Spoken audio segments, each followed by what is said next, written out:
Yo, what's up guys, welcome back to today's video. Today we're reacting to 3 scary true military horror stories by Mr. Nightmare. Now I know this video dropped last night. I got a comment like before I even noticed the notification on my phone saying, yo, Mr. Nightmare, 3 true military horror stories dropped, react to that. And you know, I live a pretty busy lifestyle, believe it or not. I do have an actual day job that I go to every now and then, you know what I mean?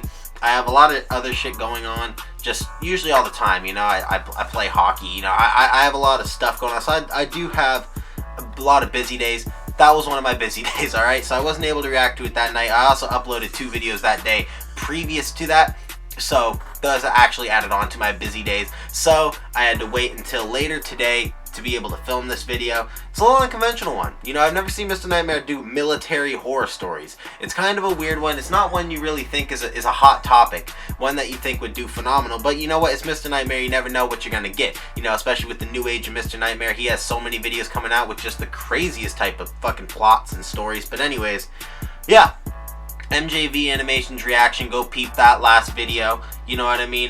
Token Dentures, I reacted to that song. Like I said, I feel like I'm fucking done with music reactions. Everything, last 3 I've done, I swear to God, copyright, blocked, claimed, fucking strikes, I don't know, bullshit like that. So I'm damn near done reacting to music videos and music in that aspect. But yeah, the video, it's up in some areas. I don't know if you can watch it where you're from, but if you can, go peep that. Also reacted. Oh yeah, the Sidemen video. I finally did a part 2 to a video. Sidemen video, most weight lost in 24 hours, stuff like that. Part 2 on the channel. Go peep that. And link in the description is my Instagram gaming channel. Go follow, subscribe, everything like that. Like I said yesterday, I was like, oh, I'll be streaming on Warzone later. Never did. Busy day. Got caught doing busy things. You know what I mean? But yeah, let's jump on into the video. I just realized I wasn't recording for the first story. My apologies. Let me break it down for you.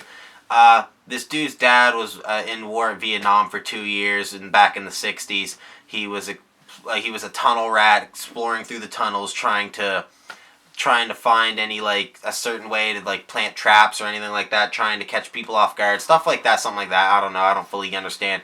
He heard "help me," so they were concerned that it was a lady's voice. They were concerned, like, someone's trapped or someone got lost in there, some shit like that. They ran to go find out what it was, found a room full of bodies on the floor, looked like they'd been mutilated, and then when they fucking booked it, they heard the "help me" again, and blah, blah, blah. So Dad said his most scariest thing he's ever experienced in Vietnam. There's the breakdown. But yeah, I just realized I went to look at the camera, and I just realized that it was not recording whatsoever. Because I had to shut off the camera to go get my earbuds and headphones, and I did not turn the camera back on. So that is my bad. Don't worry about it. We'll just pick up where we left off on story 2. My basic training for the Air Force was at Lackland Air Force Base in San Antonio, Texas. After that, I was sent to Shepherd Air Force Base for technical school, and after my graduation, I received orders to McGuire Air Force Base in New Jersey. There, my job was aerospace mechanic at first. I started on the night duty, unfortunately, so my sleep schedule was basically non-existent. My duties basically were lugging plane parts like anti-ice valves, igniters, ignition exciters, sensors, and more from the warehouse to the flight line. It was for the most part boring, repetitive work, especially at night.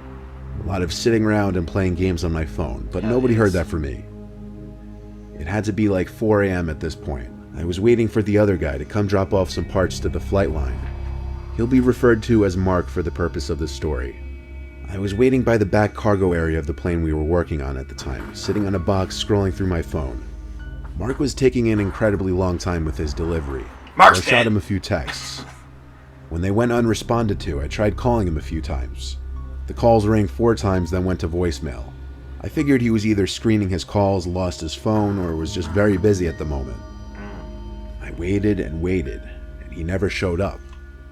Eventually I got a call from Mark's number, so I picked up, but it wasn't Mark's voice on the other end. It was some random guy. He sounded like a grown man in his 40s. He said he saw I tried calling a few times and said he found this phone on the ground outside of the base.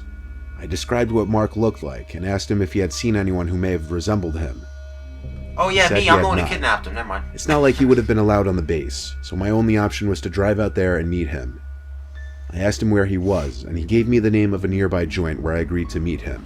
Bro, that'd be funny Once as my hell. car You go up to be like, oh god, this is immediately I would have been like, well, that would have been my first thought. Well, this guy's the one who fucking stole his phone. It's just weird how you found it on the ground, seen you called a few times. Does Mark not have a passcode? How is this all being figured out? And now he's like, yeah, come meet me. I'll tell you what's going on. Like, just some random person. This is where we're gonna meet. It's like he's mapped this shit out already. I'd be a little bit suspicious.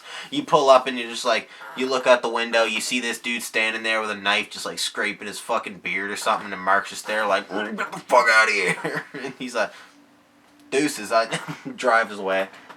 Was parked in the closest parking lot, and I drove off the base towards the place he told me to meet him. While I was mid-drive, I remembered Mark was sharing his location with me. Long story, but we basically met these two girls this one night while off base who we separated from each other with. We, as a joke, started sharing our locations with each other in case we got quote-unquote murdered, as we kept joking. We joked about it mainly because we met them at a sketchy dive bar, but I'm not about to get into that. The place the man on the phone told me to meet him was called Tara's Tavern in Cookstown, the closest town to the base. I pulled up the location of Mark's phone and it checked out. It showed Mark's phone location right next to Tara's Tavern. This begged the question, what was that man doing there this late? At this hour the place wasn't open, and there were 0 cars on the road. I pulled into the little parking lot and parked. I stepped out and called Mark's phone again.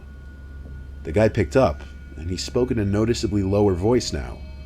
I told him I was in the parking lot of the pub, and he said he was as well. He said in almost a whisper, "I'll be right over," and he hung up. It was weirder in the moment than it sounds explaining it. It still sounds pretty fucking weird. I looked at the location on my phone to see if it was updating. Bro, it still sounds pretty fucking weird. I would be so suspicious by this point. I would have been suspicious as soon as this dude picked up the phone and you're just treating him like he's your best fucking friend. Dumbass, dumb piece of shit. The location of Mark's phone was in this small patch of woods about 200 feet long and 200 feet wide. I tried calling again and it went straight to voicemail. I looked around the whole parking lot but didn't see anyone. I was all alone. Not even an occasional passing car. I looked to the woods when I heard something over the sound of the crickets, like someone's footsteps. And then I saw a man. It was him. He was standing just behind the tree line between the woods and the parking lot. He called to me, "Are you alone?" And the sight of him, only his upper body visible, it was freaky as hell. I called back, "No, why?" as I inched my way closer to my car. This was one giant red flag. He called back, "Who are you with?"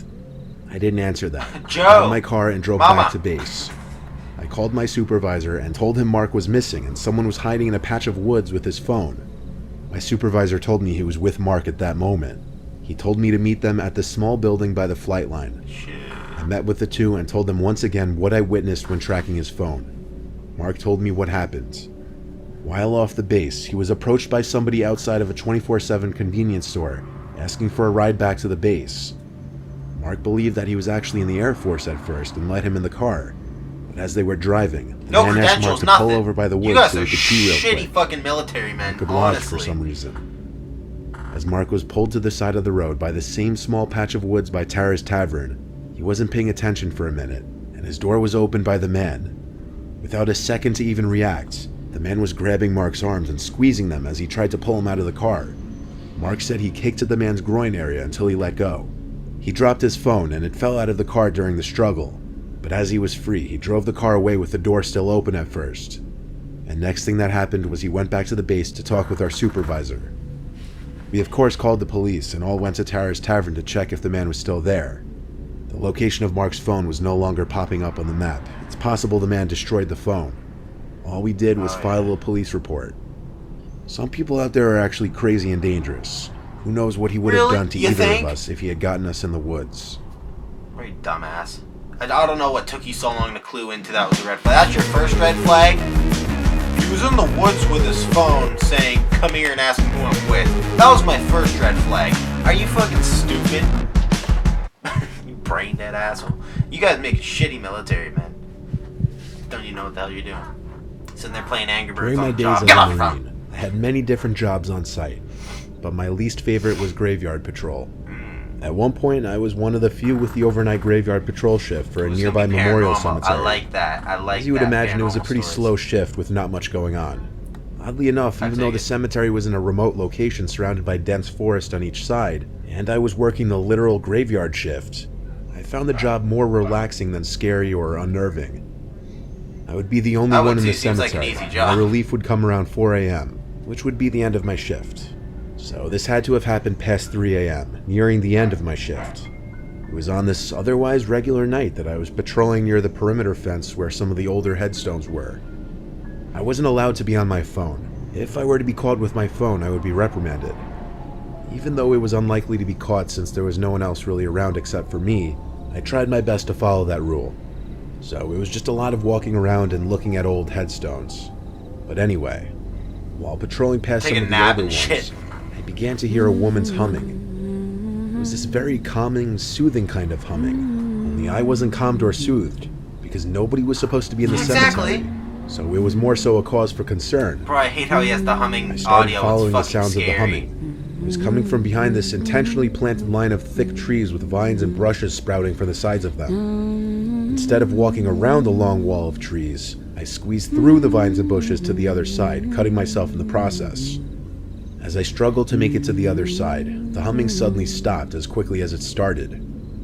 I was left alone to the silence once again. I don't like this. Not even the sound of a cricket. I thought I liked this story. I don't fucking like it. Walked closer to the edge of the memorial property, by the woods, near a few of the big mausoleum-looking structures, and I could distinctly hear some kind of buzzing sound coming from one of them. I stepped up the 3 white steps into the structure. The little door didn't have any kind of locks on it. I'd never been in any of these structures until this point, and I was incorrect in my assumption that they were mausoleums. I still don't know what the purpose of them were. Maybe some kind of memorial building for deceased veterans in the cemetery.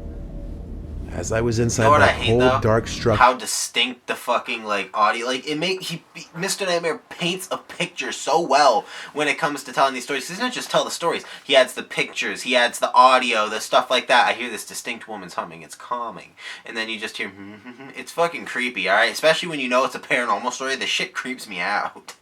I could actually feel the hairs on my arms begin to stand up as I got goosebumps for reasons I wasn't sure of just yet. That buzzing sound was coming from inside of the structure. Bro, that's your body telling you. It almost seemed like it was coming from beneath my feet. Get the fuck out. I looked down to the wood floor, and there were tiny round holes in each plank of wood, it seemed. Big enough to look through, but way too dark down there to see what lay below the floorboards. I had an idea. I positioned my phone on the floorboard just right so that the flashlight would shoot light into the hole in the wood, and I would look through one of the other holes. I lay basically flat on the floor with my head pressed up to the wood, one eye closed. I expected to see nothing at all, but I saw what appeared to be the top of a woman's head. And as if she knew I started looking immediately, she looked up at me through the hole. I only saw her face for maybe half a second before I fell backwards and let out a blood-curdling scream. I sprinted back to the parking lot and called the guy who was supposed to relieve me soon, and I told him to meet me now. When he showed up, I tried to convince him that I was telling the truth about what I'd seen in that little building. He entertained me by coming with me to it, and I repeated what I did earlier with my phone flashlight. He looked through multiple holes but saw nothing. Bro, I had to check for myself, and he was right.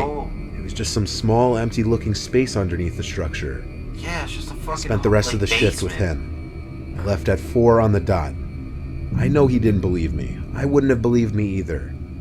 I'm sure it's a possibility that it was a hallucination as a result of my lack of sleep. Are you sure? But I also believe it's a possibility that I witnessed a spirit or something completely supernatural. Exactly. I've heard so many older Marines and veterans tell of supernatural experiences they had while serving.